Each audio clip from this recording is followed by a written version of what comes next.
Goeiemôre julle. Ag, dit is weer so lekker om vanoggend hier saam met julle te kuier. Ek is Lisel van Sail en julle luister nou tussen koffie en genade. So kom kry vir jou 'n lekker koppie koffie en kom kuier die volgende 2 ure saam met my. So ons tema waarmee ons besig is herskryf jou storie. Of skryf 'n nuwe storie, as mens dit nou so kan stel. Vanoggend gaan ons 'n bietjie praat oor goddelike karakter. Hoe belangrik is dit in jou lewe? En hoe om in goddelike karakter, maar ook in die rus van die Here te lewe. So sou dit nie eintlik net wonderlik gewees het as ons 'n delete knoppie kon druk, nê? En al ons probleme en al ons seer met een knoppie kon uitvee. Maar weet jy wat, dis dalk nie altyd moontlik nie. En dit wat gebeur in ons lewe, maar ons kan altyd kies om weer te begin. En om oor te begin, as ek dit so kan stel. So, die verlede kan ons nie noodwendig uitvee nie. Maar jy het verseker krag oor dit wat jy vandag gaan kies. Wat jy vandag gaan doen. Vandag gaan wees. En wie jy, dit vorm dan wie jy in die toekoms gaan word. Jy sien, as jy 'n huis bou, nie, is daar 'n fondament. En jou fondament is ongelooflik belangrik, want as jou fondament nie sterk is nie, gaan die huis in mekaar tuimel as daar 'n storm kom.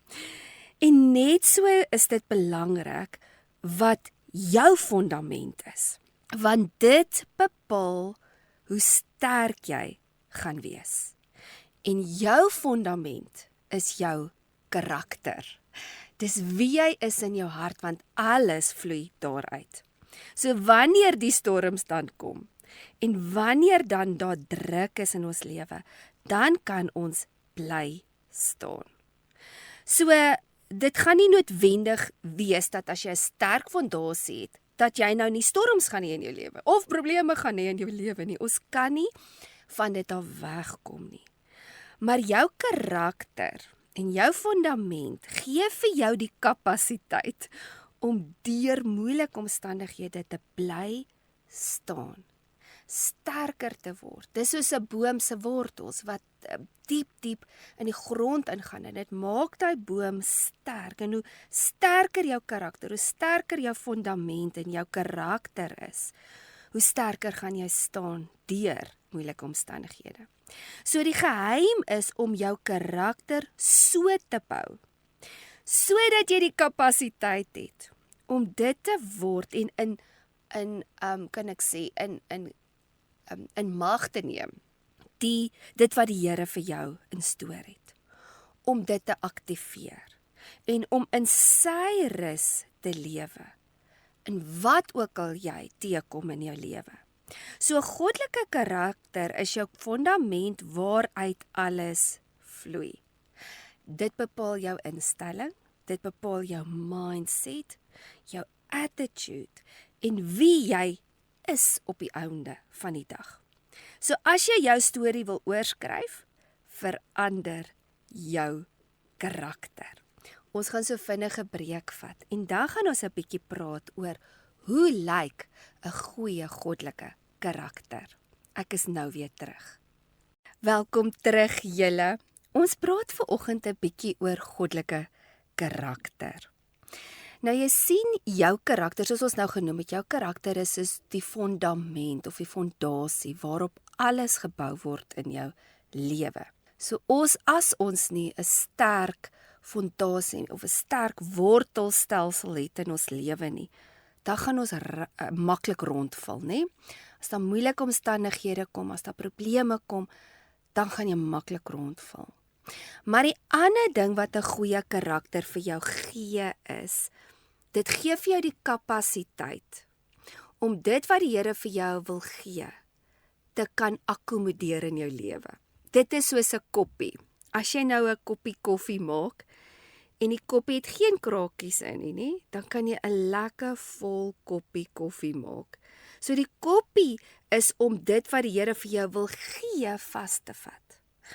Maar die oomblik as ons krakies begin kry, dan gaan die water begin uitlek, of die koffie gaan begin uitlek, en gaan jy nie kan hou dit wat die Here vir jou instoor het nie. So dis letterlik dat jy dan begin seën en gawes en die kapasiteit om sterker te word beginne mis. Want die koppie het krake in.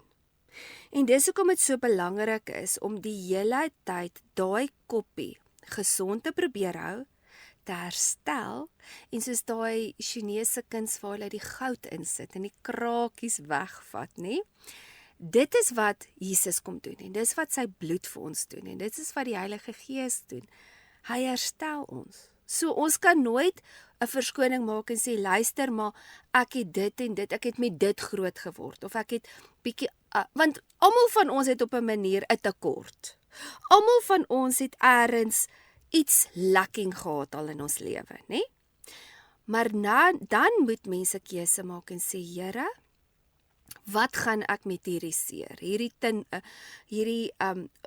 Die vermoë wat ek dalk nie, of die hulpbronne wat ek dalk nie gehad het nie in my verlede, wat gaan ek vandag daaraan doen? En dis hoekom ek sê, ek kan elke liewe dag, is nooit te oud of te jonk om jou lewe te herskryf nie. So kom ons gaan lees vinnig in Johannes 7 vers 38.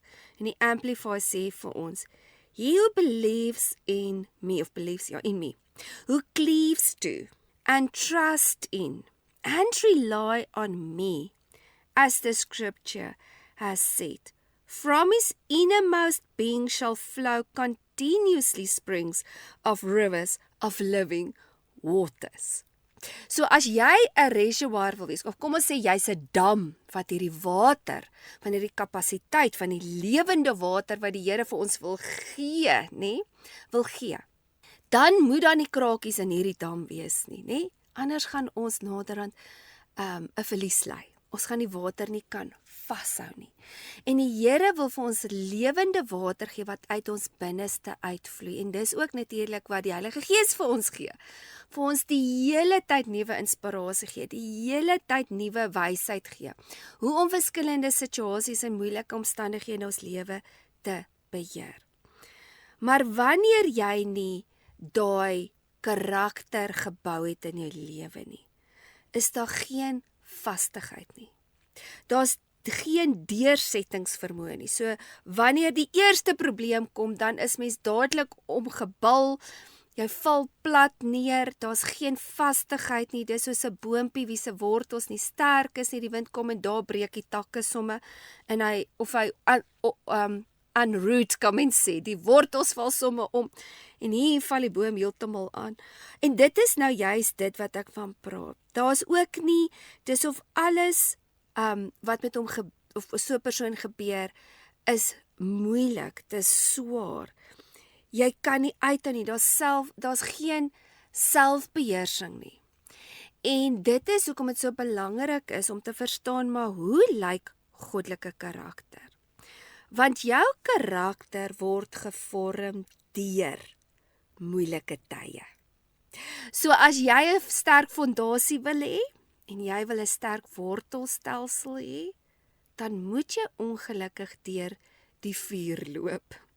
Jy gaan deur moeilike omstandighede gaan. Weereens as mens kyk na 'n boom, en jy kyk partymal en jy sien hierdie bome, veral by die see, dan is hulle amper so skeef, so skeef geword soos die winde waai. Maar daai boom staan. Hy pas aan, hy groei, en baie keer is dit laat 'n boom so aanpas by die natuur, dan sit of die wortelstelsel meer uitsit, want hy moet hier sterker wees, as byvoorbeeld 'n boom wat binnelands is, wat dalk nie baie wind kry nie. So dis deur moeilike omstandighede en deur die storms wat jou karakter gebou word. Maar jou karakter word ook bewys deur moeilike omstandighede. So moeilike omstandighede is baie keer goed vir ons. Dis maklik om geduldig te wees wanneer alles goed gaan. Dis baie maklik om selfbeheersing te hê as jy geen weerstand het nie. En dis maklik om te groei, om te glo en te vertrou en te sê alles gaan mooi uitwerk en jy kan vinnig praat wanneer alles net mooi loop vir jou. Dis maklik om te lag as mens geen teestand kry nie. Maar die vraag is, wie is jy in die storm? Want dit is in die moeilike omstandighede, daar waar die winde waai, waar dit so bietjie ongemaklik begin raak, waar dit bietjie aan jou menswees begin vat, daar word ware goddelike karakter gebou. Dan wys dit waar jou fondament was en jou wortels geplant was, soos ons nou net gelees het. Dan wys dit of jy volkome in God vertrou, waar hy sê, who cleaves on me, trust in me and rely on me. Dan wys dit op wie jou werklik, waar jou hart werklik is, en jou vertroue werklik by, is dit totaal en al, Here, ek vertrou U en ek weet U is daar vir my, of vertrou ons dan in ons eie krag? So die toets deur 'n storm is hoe dit bepaal hoe sterk jy is. En dit is ook waar mens moet deurgaan om te slaag en te kyk, okay, maar wat is my ware karakter? So karakter is wie jy is wanneer niemand vir jou kyk nie. Wanneer jy alleen is en wat jy nog steeds dit is wat jy is, of jy nou tussen mense is of jy is alleen by die Here, is jy altyd dieselfde mens.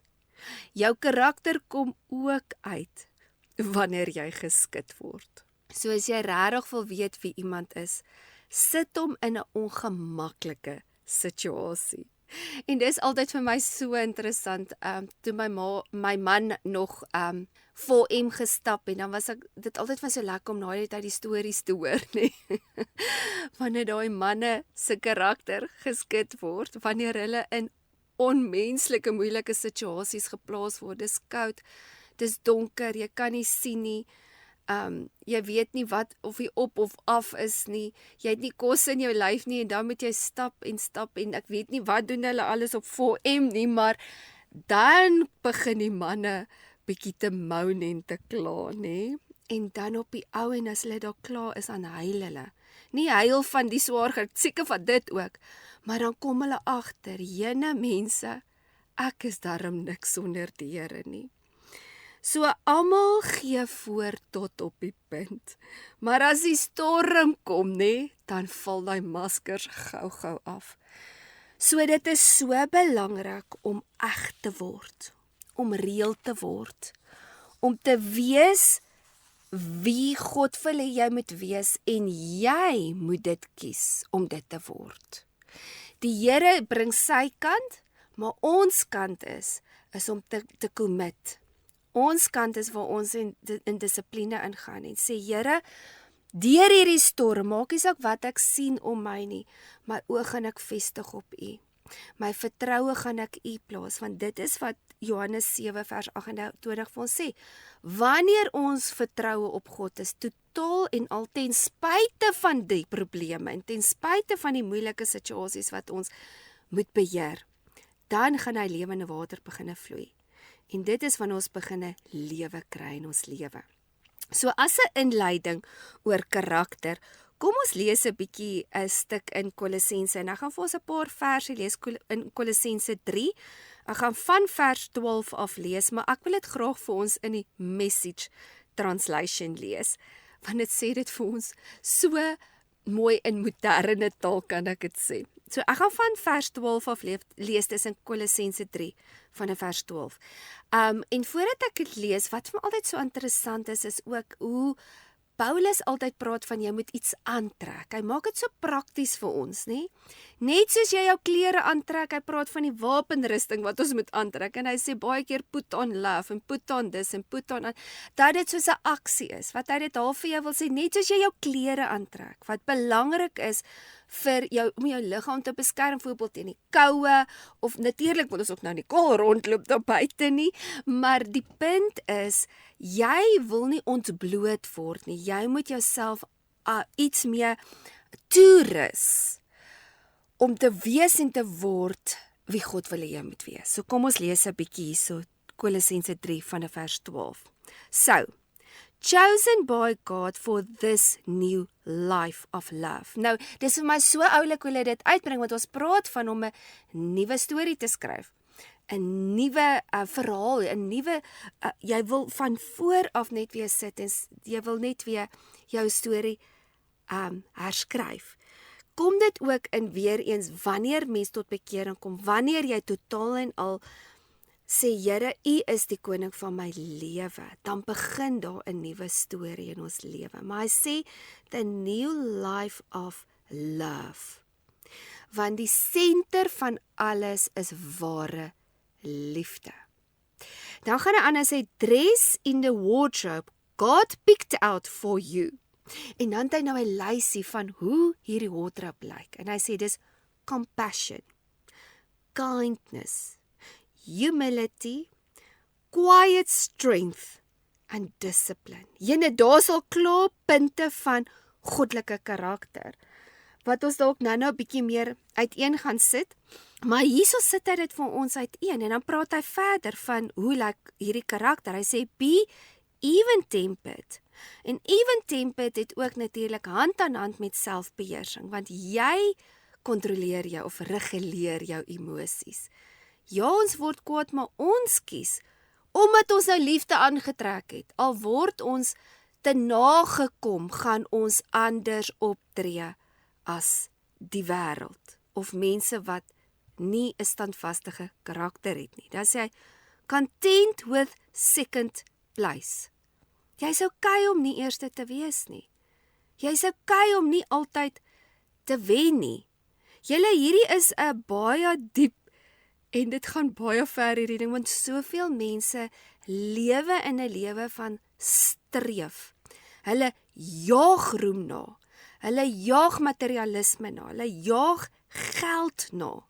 Want hulle voel die heeltyd hulle moet iets vir iemand bewys en is partymal daai klein seentjie of daai klein dogtertjie wat gevoel het ek is net nie goed genoeg nie en nou is hulle volwassenes en hulle hardloop ander gode na. Hulle volg nie God se pad nie. Hulle sê hulle is Christen, hulle dien die Here, maar hulle wil eerste kom, hulle wil voorwees, hulle wil en dit is daai ding van daar's nie contentment nie wat ons laasweek oor gepraat het nie. Nou gaan ons verder. Hy sê quick to forgive an offense. Want kyk, as jy nou die water wil stop, die lewende water in jou hart, moet jou onvergewensgesindheid in jou hart dra. Offense sal alles van jou steel. Dit steel jou vrede, dit steel jou vreugde en dit maak jou bitter. Dan sê hy forgive as quickly and completely as the master forgave you. And regardless of what else you put on, wear love. It's your basic, all-purpose garment. En dit is nou presies wat ek sê, van alles kom uit die liefde uit, nee? Ons lees in 1 Korintiërs 13 wat die liefde is. As goddelike liefde, en nie enige liefde nie, want jy kry conditional love en jy kry unconditional love. Conditional love is hoe die wêreld liefde gee. Ek gee vir jou en ek is lief vir jou, want iets moet jy vir my teruggee, nee? Dis 'n ruiltransaksie. Waar goddelike liefde is, ek is net lief vir jou sonder enige price tags. Ek gee vir jou unconditionally en dan kan mens in ware vergifnis ook wandel en kan al hierdie ander karaktereienskappe natuurlik voorkom. Want as jy eers lief is vir jouself, soos wat jy aanvaar jouself vir wie God jou gemaak het en jy is dankbaar vir wie die Here vir jou gemaak het en jy is gemaklik met jouself, dan begin mens ook met soos die Here sê, jy moet my eers lief hê, dan moet jy jouself kan lief hê sodat jy ander kan liefde gee, want jy kan nie gee wat jy nie het nie. So as jy self nog sukkel met 'n swak selfbeeld en jy self aanvaarding sukkel, gaan jy bietjie sukkel met die een, maar dit is weer eens wanneer jy jou identiteit by God moet gaan vasmaak. Hele ander dag, hele ander onderwerp. Kom ons lees verder. Hy sê, never be without it. En hy praat van die liefde natuurlik. Let the peace, en okay, nou wil ek dit sê, wanneer ons die liefde die senter maak, dan kom die compassion, die kindness, die humility en die quiet strength en die discipline van natuurlik, nee? En dan aktiveer ons die volgende. En dis wat ons eintlik wil hê. Almal wil vrede hê, maar ons wil ware vrede hê. En dan sê hy, let the peace of Christ keep you in tune with each other, in step with each other. En hierdie is 'n baie diep beginsel. Ek praat baie van dit as ek praat ook van gesonde grense om die vrede na te jaag, want dit is jou empire. Dis die alarmpie wat skree wat vir jou sê, "Oh, hierdie is 'n onveilige mens. Hierdie is 'n onveilige situasie. Hier's vir my 'n slang in die gras. Iets is nie lekker nie, want jy moet dit altyd meet, nie met jou peace nie met jou gut nie. Mense praat altyd, ek voel dit in my gut. Nee, jy moet dit in die gees voel, want jou gut kan partymal vir jou lieg. So, jy moet in die gees wees en sê, ek voel die vrede van die Here hê, of nie. En dis hoe jy ook weet hoe jy moet besluite neem. Wanneer jy ja moet sê, wanneer jy moet nee sê. Wanneer dit onder compulsion is, gaan nou vrede alarmpie skree en vir jou sê, luister, hierdie voel vir my meer soos dwang as wat dit vrede bring. Dis hoekom hy sê, keep you in tune with each other. So daar gaan harmonie wees en daar gaan eenheid wees die oomblik as God se vrede altyd daar is. Hy gaan aan. Ons is nou eers in die helfte van daai stuk. Volgende deel sê hy, none of this going on and doing your own thing and cultivate thankfulness. Dit was laasweek se onderwerp wat ons gepraat het oor dankbaarheid. As jy dit gemis het, vang maar op. Ek het dit op my YouTube kanaal ook gelaai. Let the word of Christ, the message, have the run of the house. Give it plenty of room in your lives. Instruct and direct one another using good common sense. En ek love it hoe hy dit stel, nee? Want ons moet alles, die Here het vir jou common sense gegee. Iets wat vir jou, en dit is ook wat amazing as mens so begin in die leiding van die Gees van die Here wandel, gee hy vir jou understanding, insig, wysheid en hy gee vir jou good common sense, om net vir jou te sê, luister chom, as ek nou met hierdie drug dealer 'n deal maak nie saak hoe amazing is dit om 'n kerk te bou nie. Daai gaan nie geseënd wees nie, want dis drug money.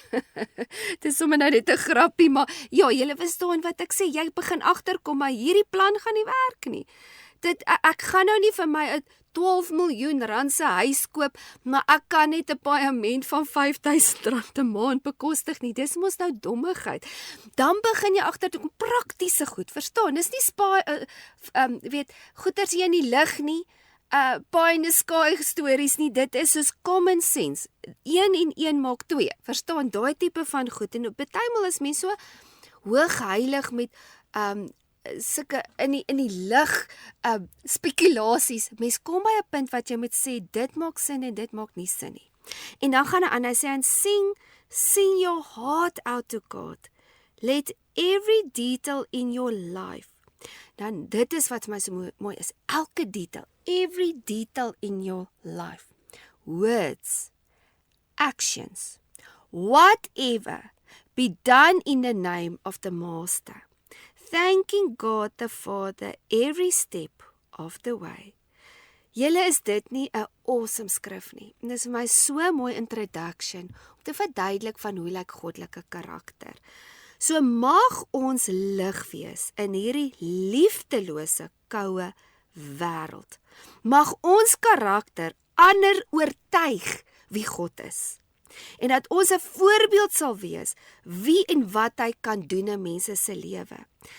Dat hy dan ander mense se lewens dan ook sal transformeer, omdat ons ambassadeurs is van goddelike karakter.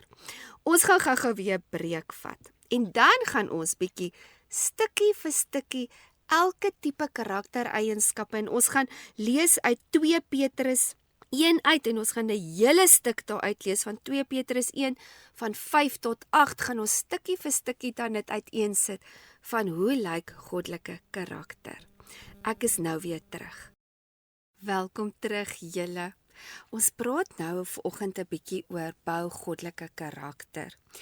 En nou wil ek saam met julle 'n hele stukkie lees in 2 Petrus 1 vanaf vers 5 en ons gaan tot vers 8 lees oor die verskillende elemente van goddelike karakter. So vers 2 Petrus 1 vers 5. For this very reason, adding your diligence to the divine promises, employ every effort to exercise your faith to develop virtue. En dan sê hy dis excellence, resolution and Christian energy. Nou kom ons staan net 'n bietjie stil, so die eerste karaktereienskap wat hy van praat is virtue. Nou die betekenis van virtue is behavior showing high moral standards. So wat is jou waardes? Wat is jou waardestelling binne in jou? Waarop is jou waardes gebou? Dis die grondslagfases van hierdie karakter. Want uit dit is hoe jou siening gaan wees. As jy 'n wêreldse waardestelsel het, dan gaan jy deur 'n wêreldse bril kyk. As jy 'n goddelike waardestelsel het, dan gaan jy deur 'n goddelike bril kyk.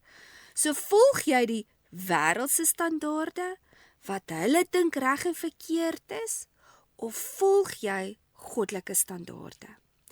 Want kyk, die wêreldse standaarde en goddelike standaarde verskil hemelsbreed.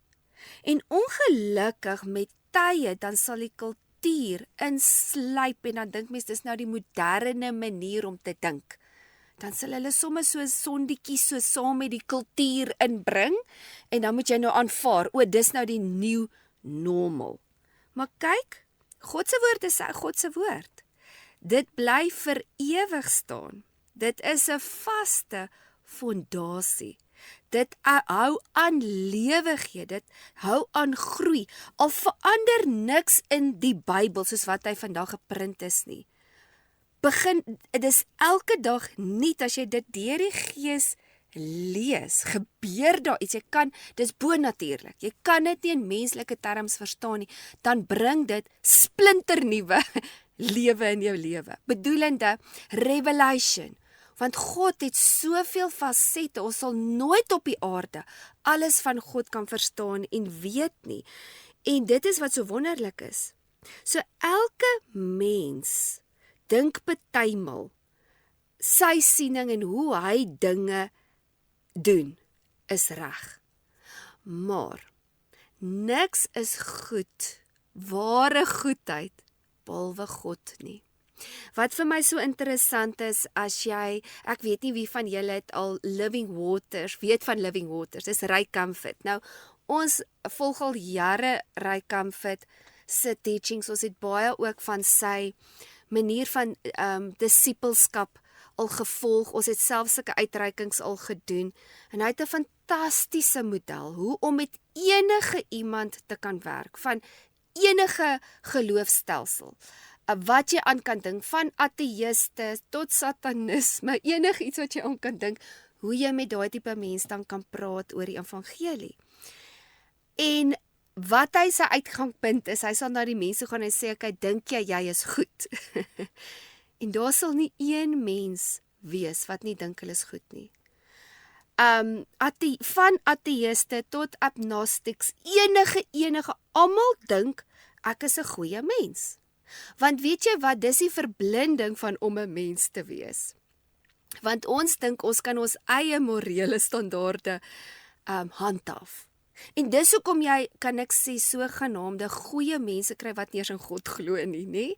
Want hulle, maar weet julle, waar kom daai eintlik vandaan?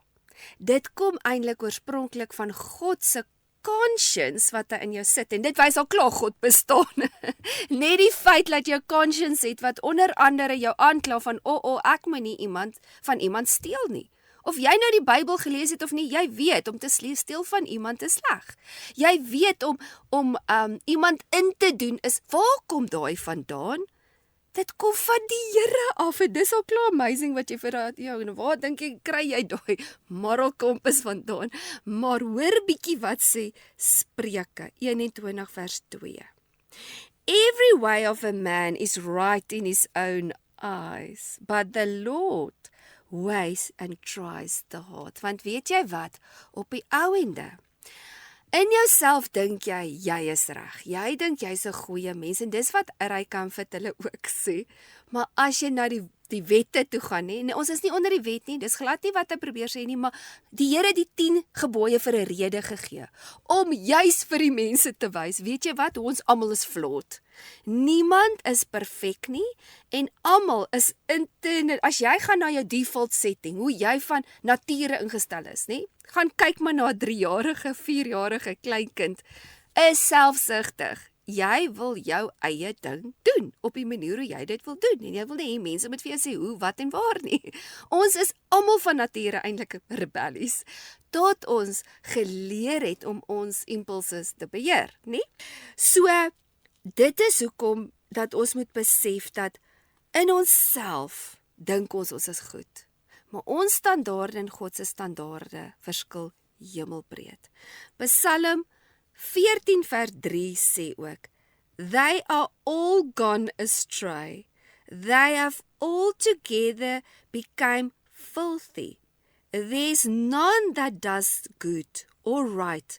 No, not one. So dit is wat ons moet besef. Almal van ons is eintlik van nature sondaars en ons wil die verkeerde ding doen. En dis hoekom ons die genade van die Here nodig het en ware repentance daagliks, wat jy in repentance wandel en elke dag moet ons kies om in onsself te sterwe en te sê, Here, nie ons wee nie, maar U wee. Nie ons waardes nie, maar U waardes. So eerstens moet ons seker maak dat ons lewens gefondameer het nie op menslike waardes nie, maar op goddelike waardes. En dit is offended. En dit sal, nee, ekskuus, laat ek dit so stel. Dit sal offended wees teenoor die wêreld.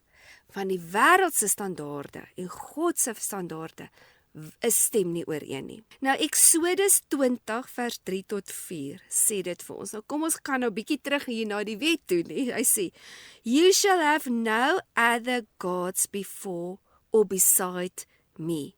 You shall not have yourself any graven image to worship it, or any likeness of anything that is in the heavens above, or that is in the earth beneath, or that is in the water under the earth.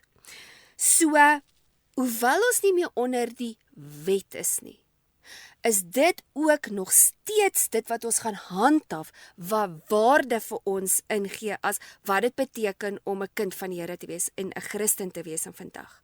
Nou graven image sal mens dadelik dink dis 'n beeldjie wat jy uitgrafeer en dis 'n graven image. Ja, dit is dit wel gewees. Vir hulle in die Ou Testament het hulle gepraat van die gode en dan het hulle altyd op die high places dan het hulle hierdie beelde en hulle het hierdie tempels opgerig en dan het Israel van die pad af gegaan en dan die Here gesê asseblief kom net terug, julle dien ander gode.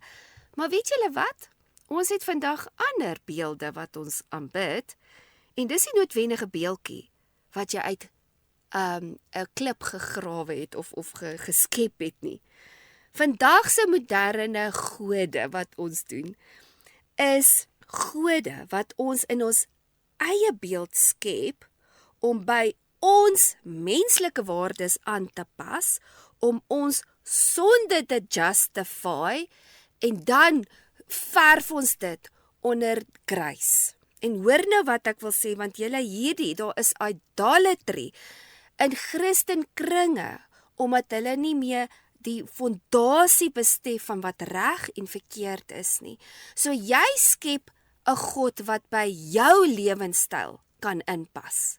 En dan sê jy, okay, dit is nou wie God is. En dis hoekom dit maak my so seer as hulle nou voorbeeld nou sê, God is 'n vrou. Dan sê ek so sin, en Jesus sê, my Father, dan jy nie jou Bybel gelees nie. En dan beteken dit ook, ons praat nie van dieselfde God nie. Ja, daar is seker God wat 'n vrou is, en mens noem haar Jezebel, sy wil the king of heaven wees. Ja, sy is verseker 'n vrou. En sy is verseker, sy sien haarself as 'n God, maar sy is nie ons God nie. So, en dit is waarvan ek wil praat. Ek maak nou grappies hieroor, maar hierdie ding is baie, baie ernstig. Nou skep jy 'n beeld om by jou lewenstyl aan te pas, en dan sê jy, weet jy wat, Jesus het al my sondes vergewe, en ek kan nou lewe soos wat ek lewe, en dan is dit idolatry.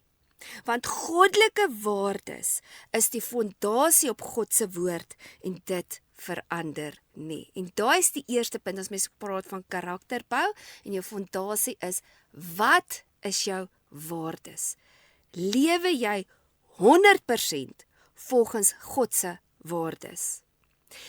Of het ons sekere goed wat ons compromise, wat ons toegelaat het in ons, soos ek sê, wat 'n moderne Christendom is, nie? En nou is dit eweslik aanvaarbaar. Nee. God is God, he's the same, today, tomorrow and forever. En dis die eerste ding wat ons moet vasmaak. Ons kom weer terug na goddelike waardes. Dan gaan hy aan en hy sê, and in exercising virtue, dis nou daai waardes, develop knowledge and intelligence. So knowledge of kennis kry ons wanneer ons die insig kry van goddelike wysheid. En baie keer, soos ons ook al so 'n paar weke terug gelees het, is daai wysheid steek die Here partymal weg. En hy stoor dit op vir die wat in regverdigheid wandel. En dan loop die een en die ander een. Die wat in goddelike waarheid, values, wat ons nog maar waardes wandel, nie? Vir hom wil die Here die kennis gee, en die wysheid, en die insig, om te kan die karakter bou van goddelikheid.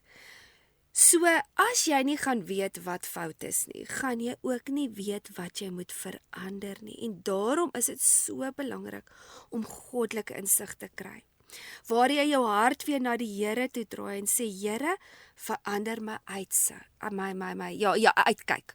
Hoe kyk ek na die lewe? Deur watse bril kyk ek na die Here, die lewe om my? En hoe sien ek myself en hoe ek lewe? Want dit is dan, wanneer jy daar vastigheid begin kry, dan begin mens nie meer rond te val nie. Want dit is baie keer omdat mens in onkunde verkeerde goed toelaat in ons lewe, omdat ons nie goddelike kennis het en insig het nie, dan kry ons onnodig seer. En dit is wanneer 'n storm kom en dan slat hy vir jou om, want daar was nie goddelike waarheid en vastigheid in jou lewe van die begin af nie.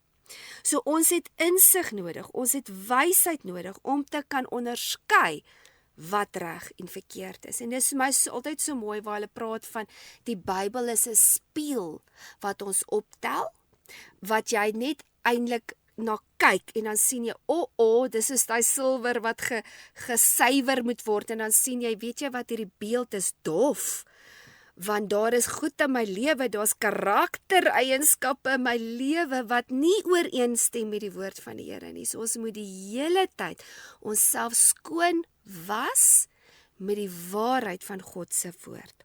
So voor ons 'n breek gaan vat, kom ons eindig net gou af met hierdie insig en hierdie wysheid, en dit verduidelik dit vir ons so mooi in 1 Korintiërs 2, en ek gaan lees van vers 5 tot 7.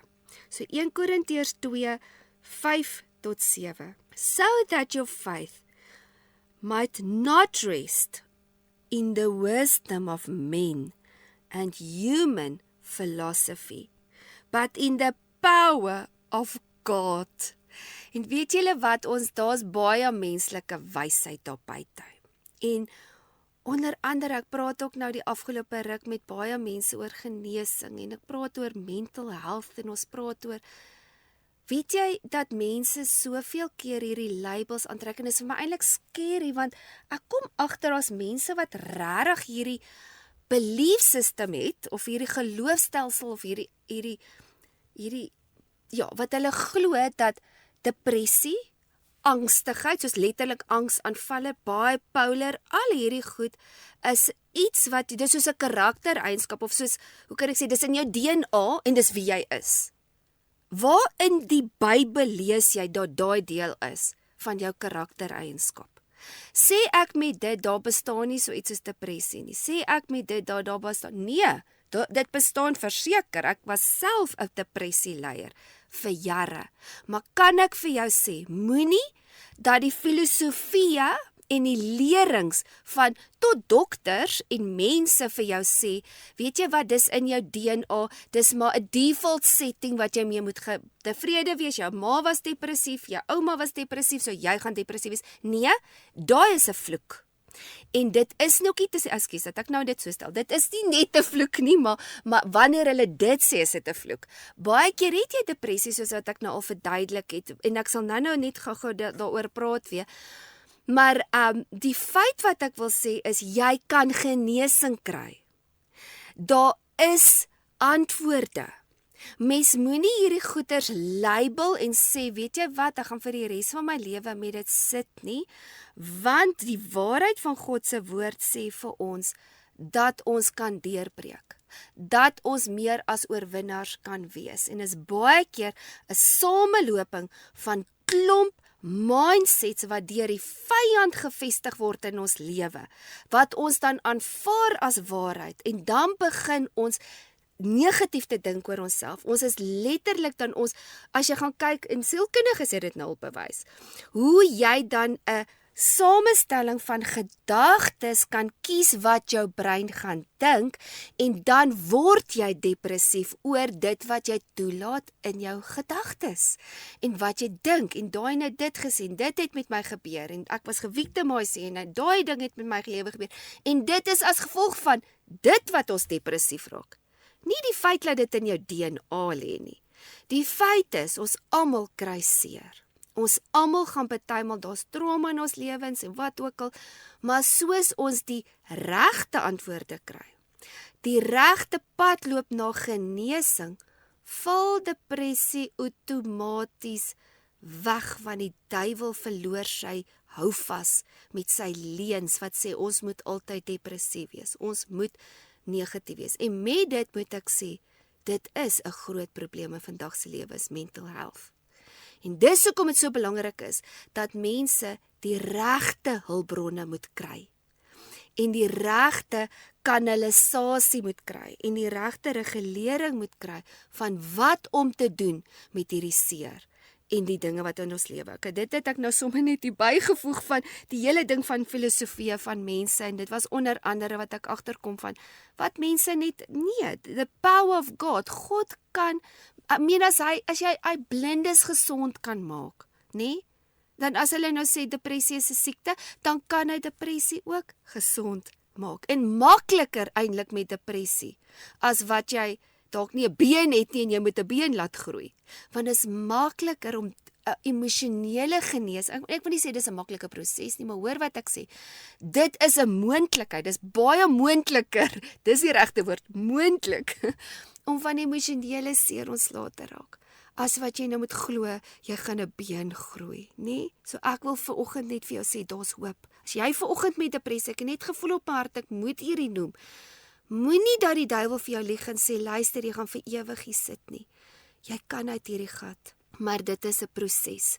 Dis nie noodwendig maklik nie, maar soos ons deur ons seer en ons teleurstellings en daai voices in ons gedagtes kan vat, kan ons by genesing uitkom. En dan gaan hy aan en sê, yet when we are among the full-grown, spiritually mature Christians who are ripe in understanding, we do impact a higher wisdom, the knowledge of the divine plan previously hidden. En dis waarvan ek praat.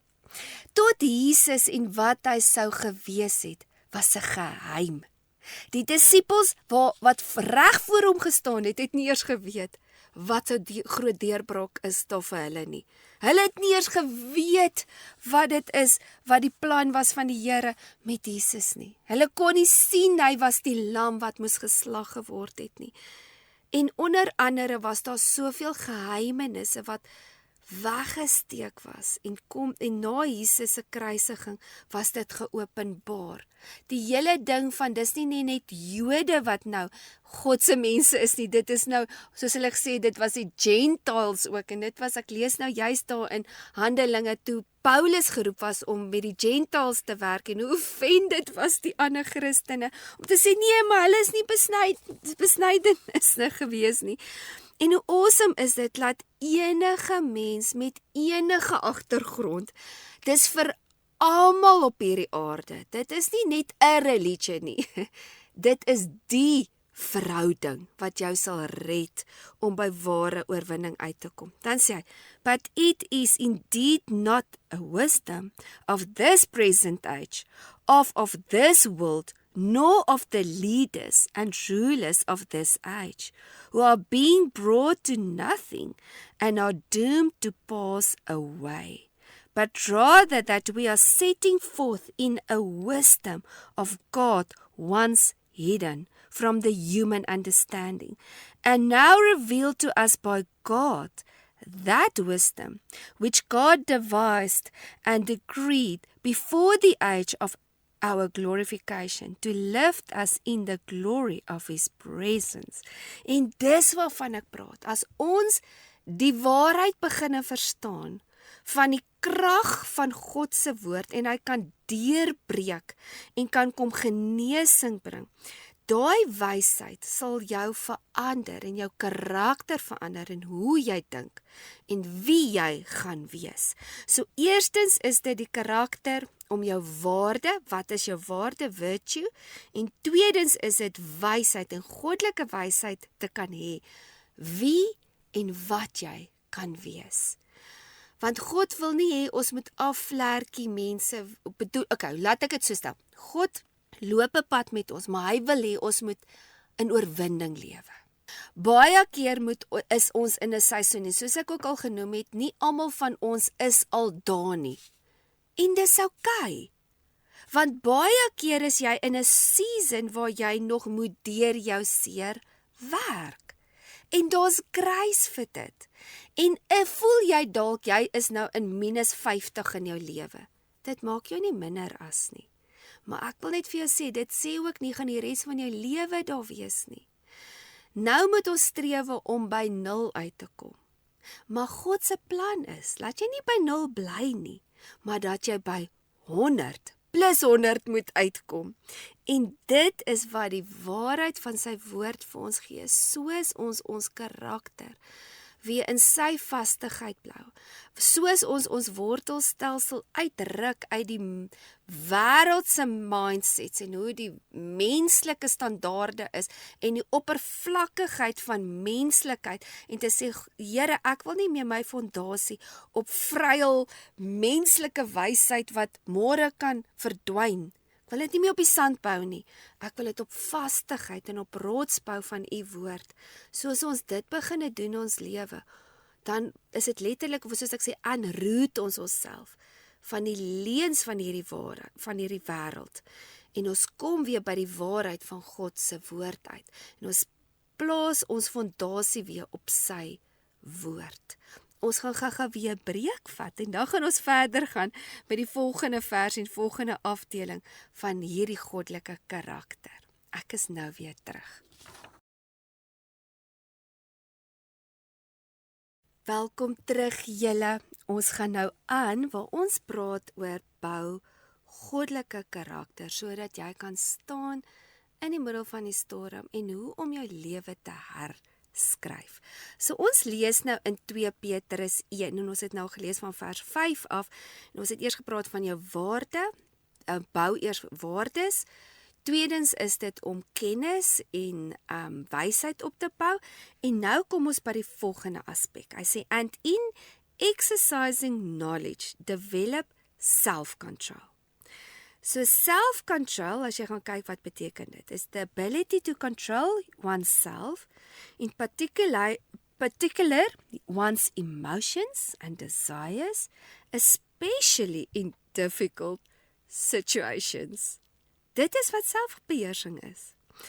En dit is hier waar ons moet oorgee en moet leer om in die leiding van die Heilige Gees te wandel, want net hy kan ons transformeer. En dit is hier waar ons onsself en ons insig en ons wysheid, menslike wysheid moet neerlê en in onsself sterwe.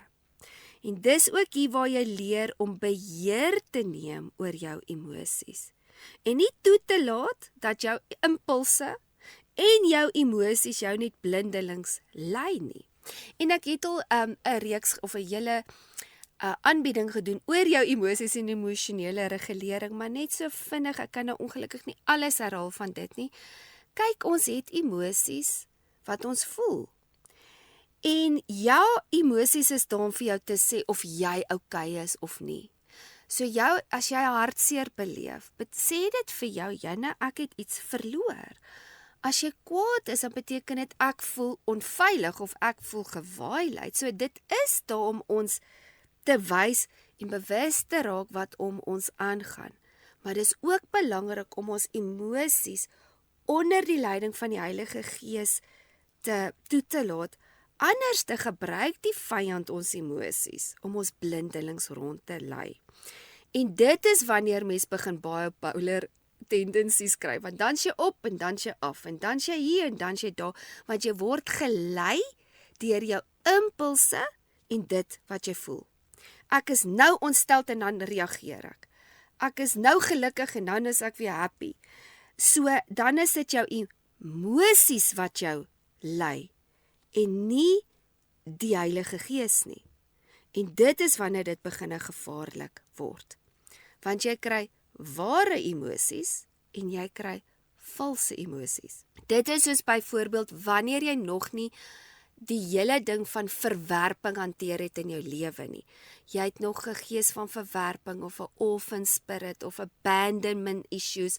Daar's dinge in jou lewe wat jy nog nie deurgewerk het nie, soos ek gesê, dis baie keer 'n proses. En dis nie te sê jy's nou minder as nie. Al wat ek net wil sê is raak bewus van hierdie dinge en sorteer dit in jou lewe uit. Moenie net dit aangaan soos in ek gaan nou maar die res van my lewe nou maar abandoned wees. Want dan kan die vyand kom en vir jou sê, kyk net hoe alleen is jy. En dan voel jy altyd alleen. Jy kan in 'n crowd wees, jy voel alleen. Jy kan tussen mense wees, mense kan vir jou sê jy's oulik, mense kan vir jou sê, maar jy gaan altyd rejected voel. Want jy het nog nie daai deel hanteer nie en dit is soos jou koppie wat gekraak is.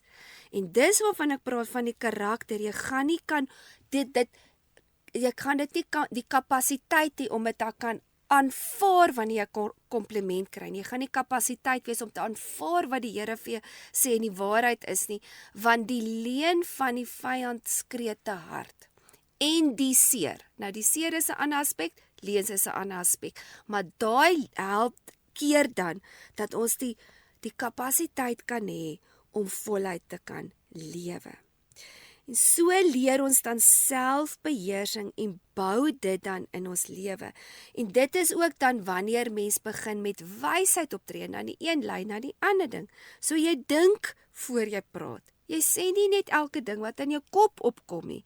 Jy het selfbeheersing oor jou eetgewoontes. Jy het selfbeheersing oor jou gedrag.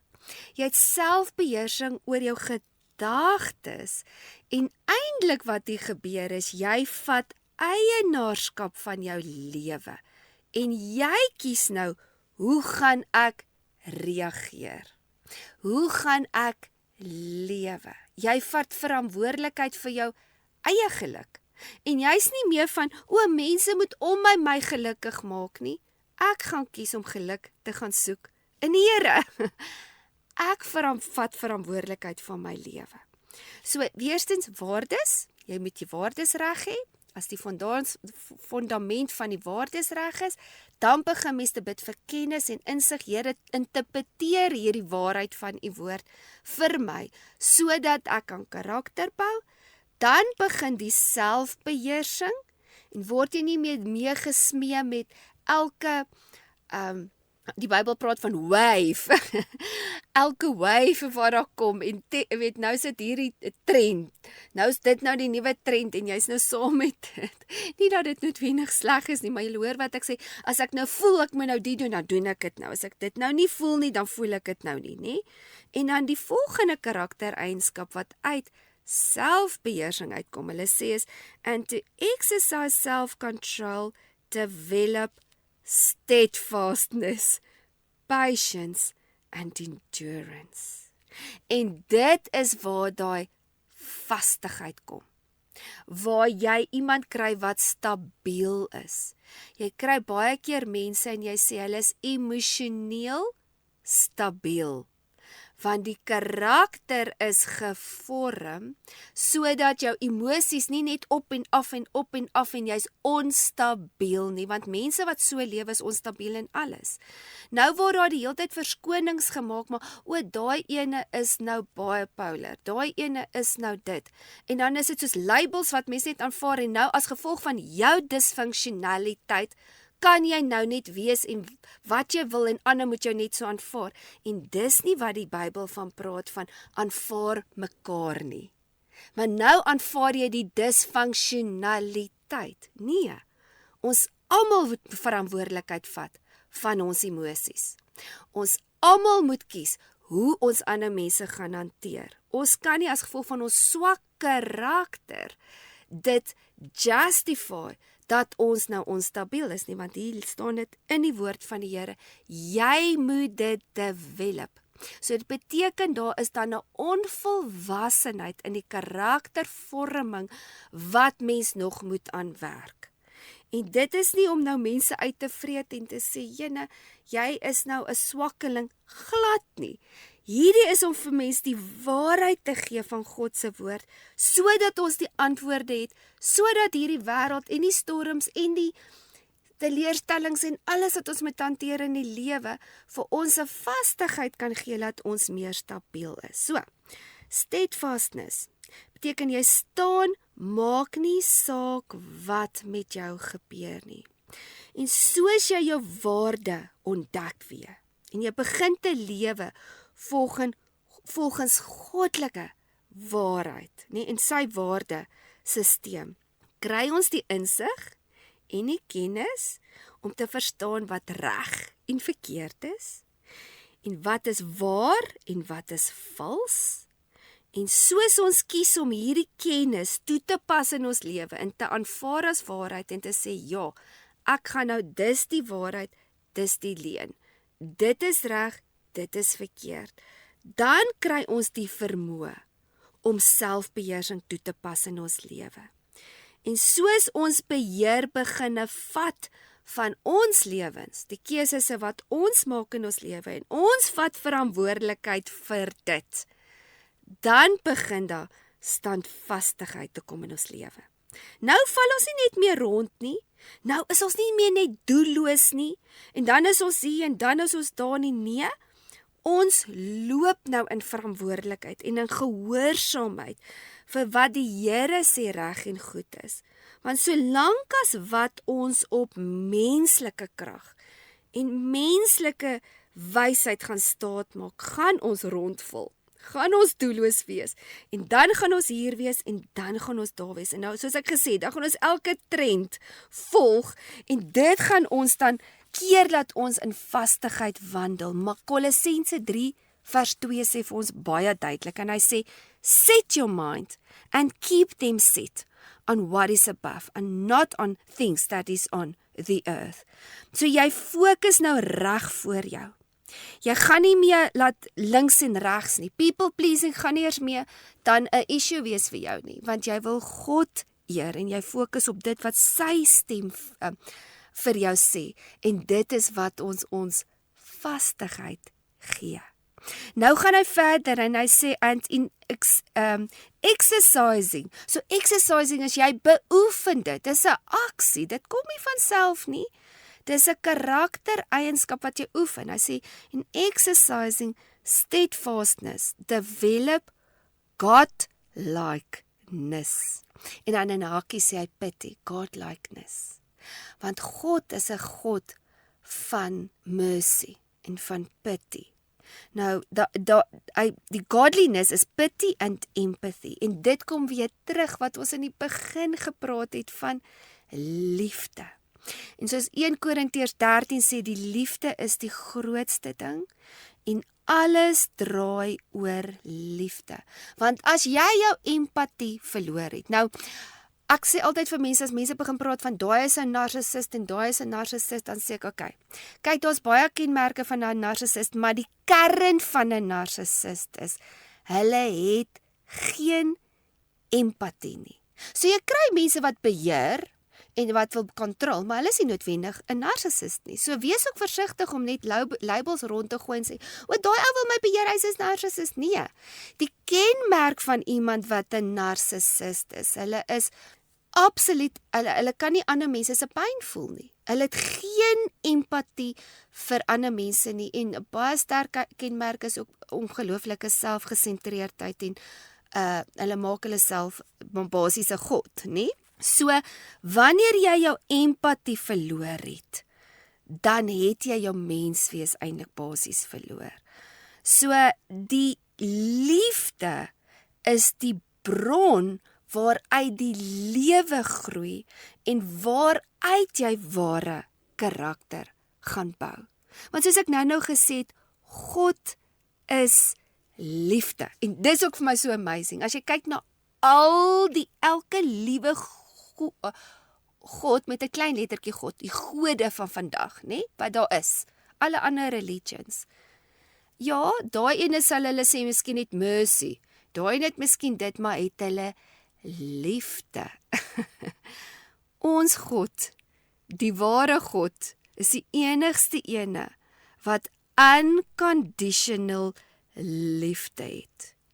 En jy kan net ware liefde uit God die Vader uitkry. Die ander is valse liefdes en onvoorwaardelike liefdes. Soos ek gesê het, dit is dit vir dat. Sonder die Here is dit sonder ons God se ware liefde is dit altyd voorwaardelike liefde. Ek doen dit en dit en dit vir jou en dan moet jy dit en dit en dit vir my doen. So dis 'n ruiltransaksie. Dit het altyd 'n price tag. Dis nie vry nie en hy's altyd onder obligation. En julle, dit is hoekom as jy eers God die Vader se liefde gesmag het of geproe het in jou lewe, kan jy nie anderste laat dit jou transformeer nie. En dit is daai bron van water waaruit dit vloei, wat uit jou binneste uit sal vloei, want dis God se liefde wat jou transformeer. En dan eindig hy af, ons het nou omtrent die hele stuk in 2 Petrus gelees, en dan eindig hy af en sê, and in exercising godlikeness, develop brotherly affection, and exercising brotherly affection, develop Christian love. En dit is die middelpunt en waar alles uit gaan kom. So hoekom is dit so belangrik? Want jy gee uit die vermoë van wat God vir jou gee, die kapasiteit wat God vir jou gee. En dan word ons produktief om goddelike koninkryk te bou. En dit is nou vers 8. So dis 2 Petrus 1 vers 8 wat ek net vir ons wil kom afsluit. En dit sê, as for these qualities are yours, and increasingly abound in you. Julle, dis nie iets wat net stagneer en nou het ek dit nie. Jy bou konstant. Jy groei konstant. Liefde verander in jou lewe. Liefde word dieper. As ek ook nou net moet dink hoe lief is ek vir my man, ek's baie liewer vir hom as wat ek in die begin was, want ons het al 'n paar sakke sout opgeëet. En alles word net mooier, word groter, word meer geseën soos ons in goddelike karakter bou. They will keep you from being idle or unfruitful until the full person knowledge of your Lord Jesus Christ. Askies, a full personal knowledge. So dit is om die totale alle kennis op te tel van wie Jesus vir ons was. Wat het hy vir ons kom doen? Want dit is deur sy bloed dat hy vir ons die mag en die krag gegee het om meer as oorwinnaars te word en hierdie goddelike karakter te kan bou en te wees om sy koninkryk uit te brei en te bevorder. Ons gaan nou net gou weer 'n breek vat. En nou gaan ons net 'n bietjie prakties praat oor die prosesse wat ons deurgaan om hierdie goddelike karakter te bou. Ek is nou weer terug. Welkom terug julle. Ons het nou 'n hele deel behandel in 1 Petrus waar hy nou gepraat het 2 Petrus 1 wat hy nou gepraat het oor die karaktereienskappe van God. Nou Paulus het ook 'n stuk geskryf in Romeine en die gaan vir my so mooi en hand aan hand oor dit wat ons nou gepraat het, maar hy praat ook, hy vat baie van hierdie elemente ook vas, maar ek wil dit ook graag saam met julle deurlees, want die gee vir mens ook nog hulle agtergrond van goddelike karakter en die proses wat ons moet deurgaan om hierdie karakter te bou. Nou in Romeine 5 vanaf vers 3 tot 4 gaan ons 'n bietjie lees. Daar staan: Moreover, let us also be full of joy now. En hy praat altyd van vreugde. Ek weet die Paulus het altyd gepraat oor joy en dan was hy in die haaglikse omstandighede, soos ek sê, ek lees nou deur Handelinge. Nou lees ek net so toevallig, hy was gestenig en hulle het hom buite die dorp gelos vir dood en daar staan nou op en ek gaan net aan. As ek soos wag net so bietjie. Daar is bietjie dramaties hoor.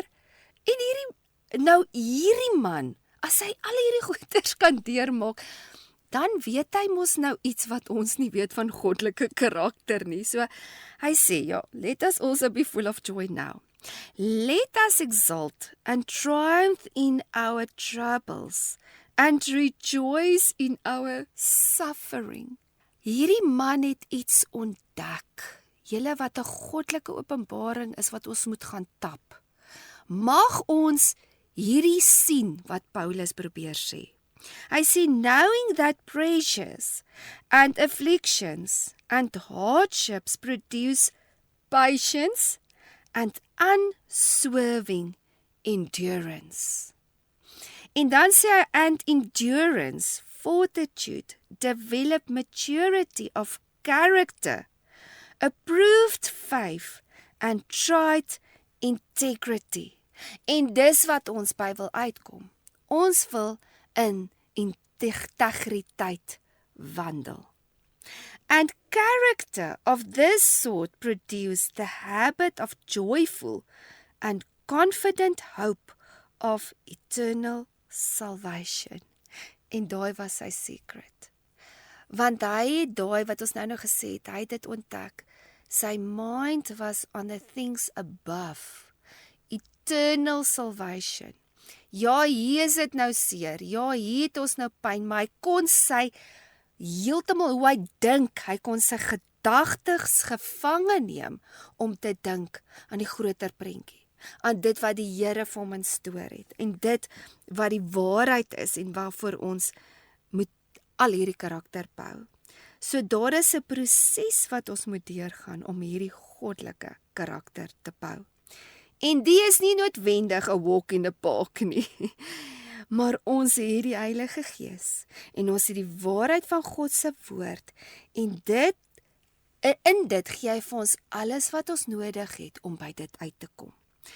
So om deur hierdie groeipyne te werk, het ons die volgende nodig. En eers praat hy van geduld, nie? Hy sê in the suffering, knowing the pressures and afflictions and hardships produce patience. So eerstens is dit die geduld wat dit vir ons leer.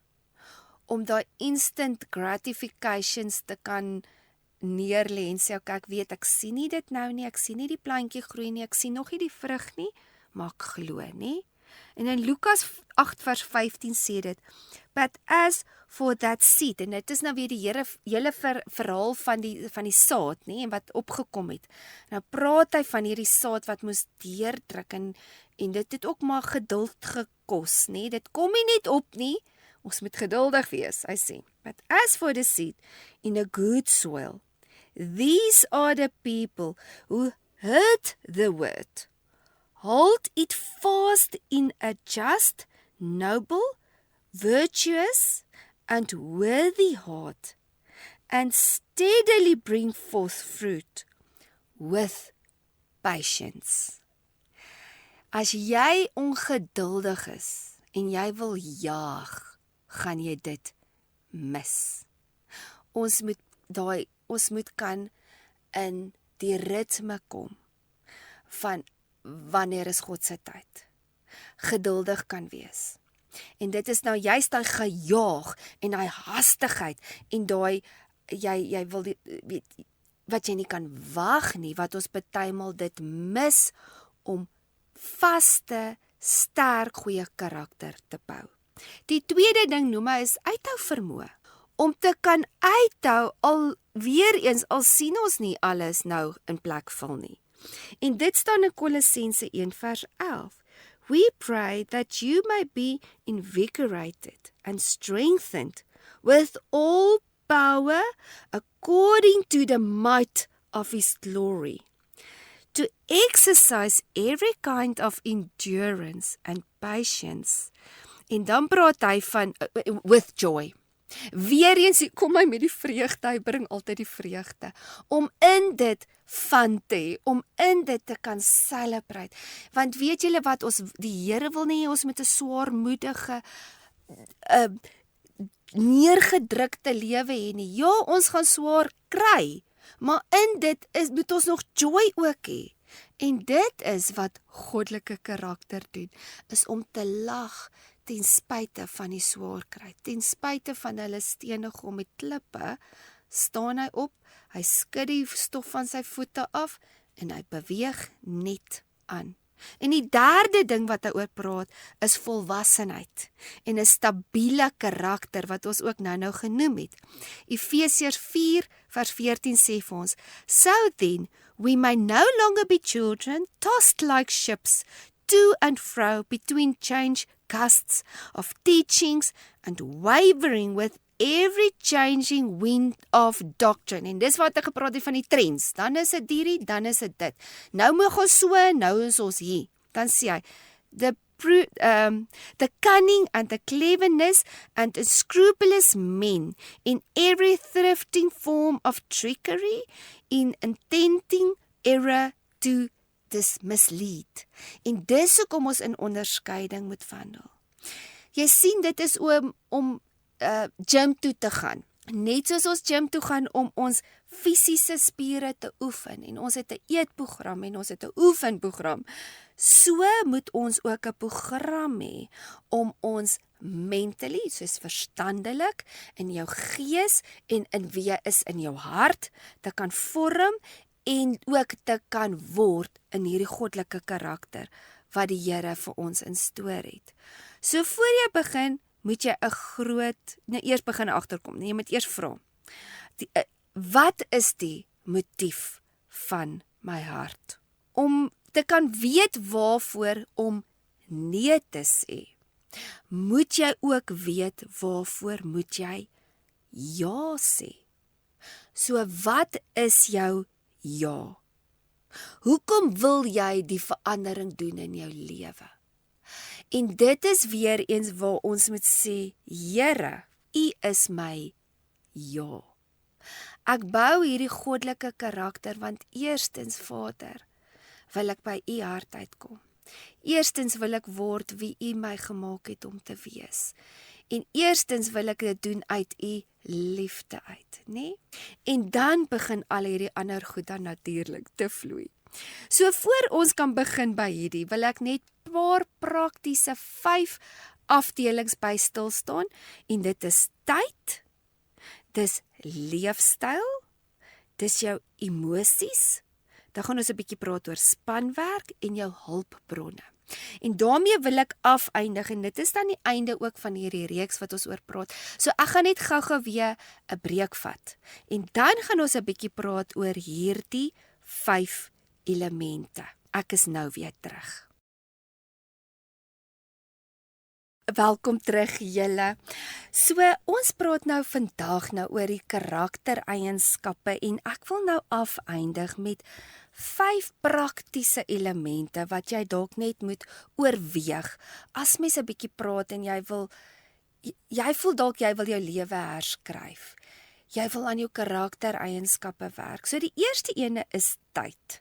Dit is waar mens moet kyk, soos as jy aan enige iets wil werk. En sê nou ons praat nou oor ek wil werk aan genesing. Ek het agtergekom, daar's dinge in my lewe wat ek moet uitsorteer en dit is wat ek nou vir die volgende paar weke aan gaan werk. Die eerste ding is tyd. Die timing moet reg wees as mens oor sekere dinge praat en daaraan wil werk. So, hoeveel tyd het jy eerstens om aan dit te spandeer? Want dit gaan nie van self net gebeur nie.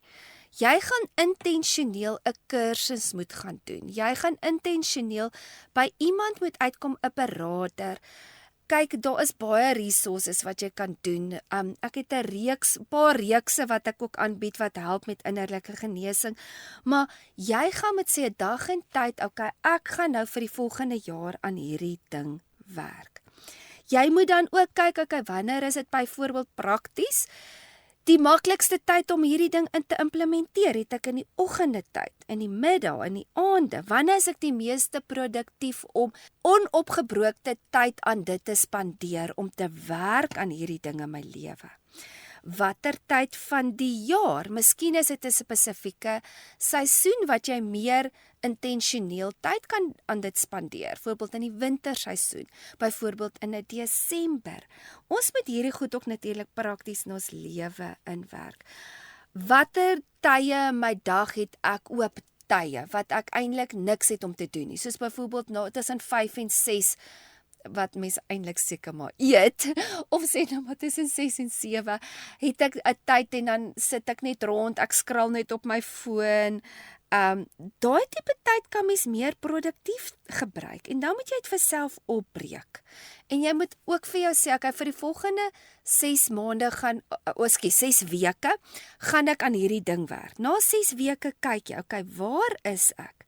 Wat het gewerk? Wat het nie gewerk nie? Wat sit ek te veel druk op my, wat ek 'n bietjie moet sê, weet jy wat, wow, ek moet net 'n bietjie dit rustiger vat in hierdie aspek, maar watter dele het ek weer niks energie ingesit nie, en wat moet ek weer meer aandag aan gee? Okay, so dis die eerste element, is die tyd. Elke element het eintlik 'n hele les op sy eie, maar ek kan ongelukkig nou, ons tyd het ons ingehaal, kan nie alles in detail bespreek nie, maar die volgende element wat mens moet na kyk, is jou leefstyl. Kyk na die manier hoe jy jouself entertain. Dit kan baie goed vir jou wees, of dit kan baie sleg vir jou wees. Die tipe flieks wat jy kyk, die boeke wat jy lees, stokperdjies, vriende by wie jy kuier. So gewoonlik sal jou bad habits jou feed, as ek dit so kan sê. Soos byvoorbeeld, sien nou jy sukkel om met alkohol, of jy rook en jy weet dis ongesond vir jou, gaan kyk wanneer doen jy hierdie dinge. Dan kom jy agter, dit is saam met hierdie spesifieke groep mense. Dan moet mens begin evalueer, is hierdie tipe mense goed vir my of nie? Sien nou jy sukkel met aggressie, kyk jy die hele tyd violent movies, dan kom jy agter, daai is besig om my bad habits te feed, die aggressie wat ek al reeds in my het. So daar's besluite wat ons moet neem. Verslawings, watter tipe flieks kyk jy weer eens? Waarom stel jy jouself bloot? Jy sukkel byvoorbeeld, kom ons gebruik skinder as 'n voorbeeld. Dan kom jy agter, weet jy wat, as ek saam met hierdie klomp girls kuier, dan skinder ons. Dis nie goed nie. Daar is sekere keuses wat ons moet doen. 'n Ander afdeling van leefstyl is jou eetgewoontes, soos hoe laat suiker, koffie, sekere kosse wat jy eet, hoe laat dit jou voel? Het dit 'n effek op jou allergiese effek? Want onthou, allergiese effek het letterlik weer 'n invloed in jou moods en hoe jy voel. Want as jy nie lekker voel in jou lyf nie, dan laat dit jou depressief of negatief voel. Laat dit jou moeg voel, dit laat jou geïrriteerd voel. En baie keer is dit ook dat mense tekorte het in ons lyf, en ek wil nou nie te veel van die praat nie. Jy kan gerus gaan luister na my Leef 'n Gesonde Leefstyl, wat ook al klaar beskikbaar is, drink jy jou vitamines, drink jy genoeg water, of is ons die hele tyd besig om comfort food te eet, wat ons glad nie laat goed voel nie, wat 'n groot invloed het in ons breinfunksies, en dit is wanneer ons dan seerkop het en difkop voel, en dan kan jy nie produktief dink en word wie jy moet wees nie. Dit beïnvloed ook naderhand hoe jy dan voel oor jouself. En partymal het ons letterlik 'n detox nodig om ons brein weer terug te kry. Want ons raak heeltemal gedesensitized met hierdie ongesonde kosse. So jy moet weer bewus raak. Luister, hoe voel ek na sekere kosse wat ek geëet het? As ek chocolates geëet het, as ek chips geëet het, gaskoeldrank gedrink het, as ek McDonald's bestel het. Want ons numb letterlik ons senses, dat ons naderhand eers nie meer die tekens kan sien nie, en ons is nie eers meer bewus van die simptome nie, want dit is ons elke dag saam met ons daar. So die moegheid, die geïrriteerdheid, jou bloedsuikers wat val, inflammasie in jou lyf, julle al hierdie goed het 'n invloed op jou karakter. Maar soos ons goddelike karakter ook bou, en soos die standvastigheid kom en die selfdissipline, het dit letterlike invloed op die tipe kosse wat ons gaan eet. En dan praat ons nie eers van die slaap nie. Het jy die dissipline om vroeg genoeg te gaan slaap? Want ons het sekere slaap nodig. As ons sekere slaapritmes mis in ons lewe, gaan dit ook 'n invloed hê in jou karakter. Want jy sien, die oomblik as jy begin werk aan jou karakter, dis al klaar battlefield. So jy wil so min as moontlik wrywing in jou lewe veroorsaak. So jy wil minder battles in jou lewe fight en dit meer effektief te maak om goddelike karakter te bou. En dis praktiese voorbeelde, maar hierdie goed het 'n invloed in mense se lewenstyl. En soos ek sê, ek kan vir 'n hele uur nog hieroor praat, maar kom ons kom by die derde punt, en dis jou emosies. Wat is die boodskap in jou brein? Watter bane het jy nou al gevorm wat net outomaties hardloop, en hy hardloop hier in die agtergrond?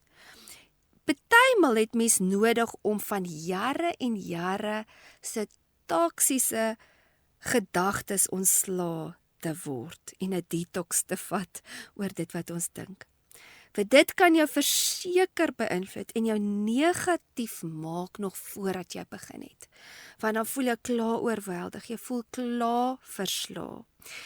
Jou gees is dalk gewillig, maar die emosies wil nie lekker saamwerk nie. En soms is dit goed om eers skoon te maak van binne en binne aan jou te werk voordat ons die verandering aan die buitekant kan sien. Want verandering werk van binne buite toe. So wanneer jou emosies onstabiel is, gaan jy onstabiel wees in alles, aan al jou aksies. En dit is nogal 'n belangrike aspek om in ag te neem. Die vierde aspek is om ondersteuning te kry. En baie keer het mens seer gekry by mense en wil mens nie saam met mense deur prosesse werk nie, want mense het nou seer in mense lewe en mense het teleurstellings beleef. Maar soms het jy 'n span om jou nodig. Jy het mentors om jou nodig wat vir jou perspektief kan gee in die situasie en ook met empatie en met ware liefde kan lei. Mense wat ook deur seer gewerk het, mense wat ook deur sekere dinge gewerk het, wat dan vir jou kan empatie wys, maar ook daar kan wees om jou te bietjie aan te spreek as mens wil opgee en jy wil nie aangaan nie. En dit is ook waar mens moet onderskei om menself te omring met mense wat gees, siel en liggaam opbouend is vir jou. En dan die laaste aspek wat mens oor moet kyk prakties is jou hulpbronne. Want baie mense het 'n tipe van 'n armoedige mentaliteit wat hulle voel ek het geen hulpbronne nie. ek het nie geld nie, ek het nie die kapasiteit nie, ek het nie dit nie en ek het nie dat nie, en dit is ook waar die vyand wil kom en vir ons jok, want weet julle wat se hulpbron het ons? God sy woord en sy gees.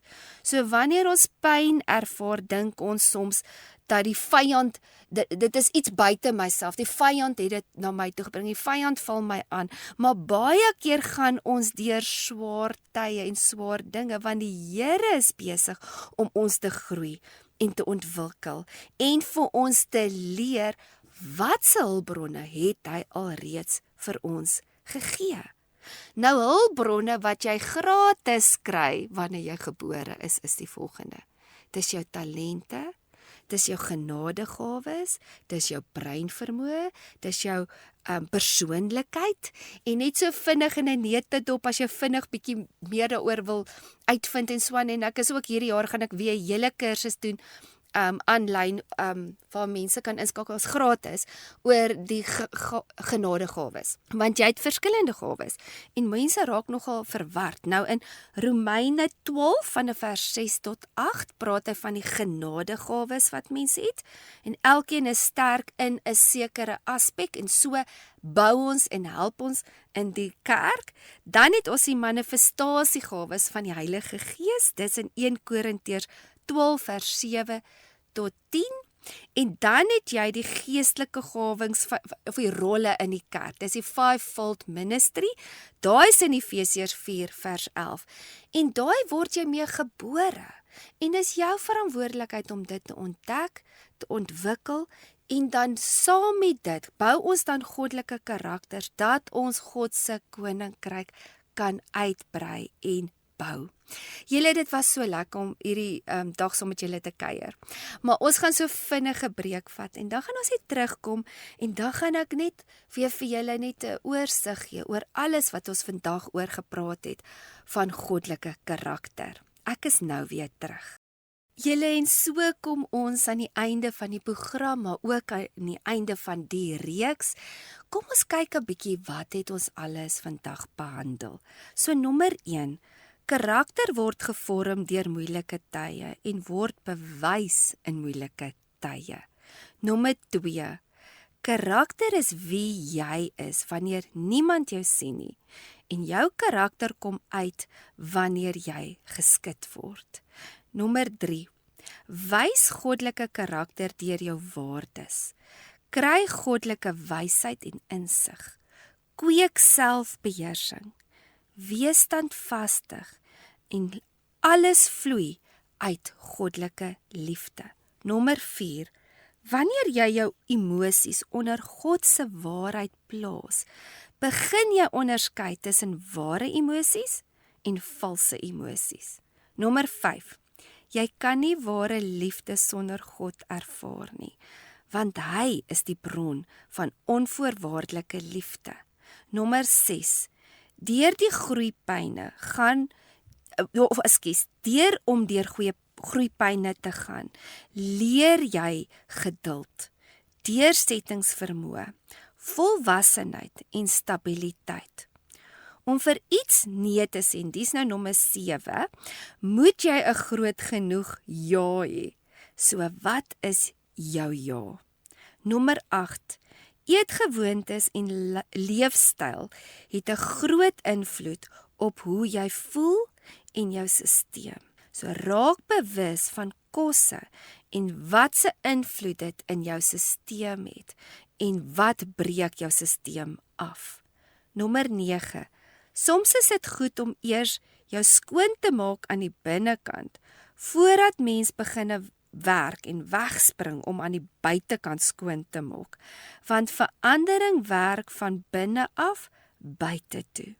Nommer 10, ontdek die hulpbronne wat die Here alreeds in jou geplaas het. Jou talente, jou genadegawes, jou persoonlikheid en jou breinvermoëns. So mag jy die week ervaar hoe die Heilige Gees jou lei na 'n plek van rus en vrede. Laat hom toe om jou te wys waar daar genesing nodig is, waar jy moet groei en wat jy moet verander. Herskryf jou stories saam met die Here en word die beste weergawe van jouself. So volgende week begin ons met 'n splinter nuwe reeks en ek gaan 'n gas hê wat dit saam met my gaan doen vir die volgende paar weke en ons gaan praat oor 'n gesonde huwelik. So nooi solank jou vriendin uit, stuur vir hulle ook die uitnodigings uit, laat hulle moet inskakel van volgende week af, waar ons vir die volgende 4 weke gaan praat oor goddelike, gesonde huwelik te kan hê. So as jy enige van die vorige opnames weer wil luister, of jy wil dit vir 'n vriendin aanstuur, of jy wil weer 'n reeks volg, is jy welkom te gaan kyk op my website, dit is yourdestiny.org.za, of op YouTube kan jy gaan soek by Your Story, Your Destiny, saam Lisel van Sail, of op Instagram is dit Your Destiny, Your Story, en op Facebook is dit Your Destiny. Ek weet nie hoekom het ek so baie verskillende name nie, maar die was 'n verskillende seisoen in my lewe wanneer ek dit seker begin het. En dan as daar iets is op jou hart, of jy het 'n vraagie, of jy het 'n getuienis, of jy wil net ietsie byvoeg, of jy luister dalk na die programme en dit beteken vir jou ietsie, is jy welkom om 'n WhatsApp te stuur, maar jy moet begin met hartklank, en dan moet jy sê tussen koffie en genade, dat hulle spesifiek weet is vir die program, en jy kan dit WhatsApp na 082 657 2729.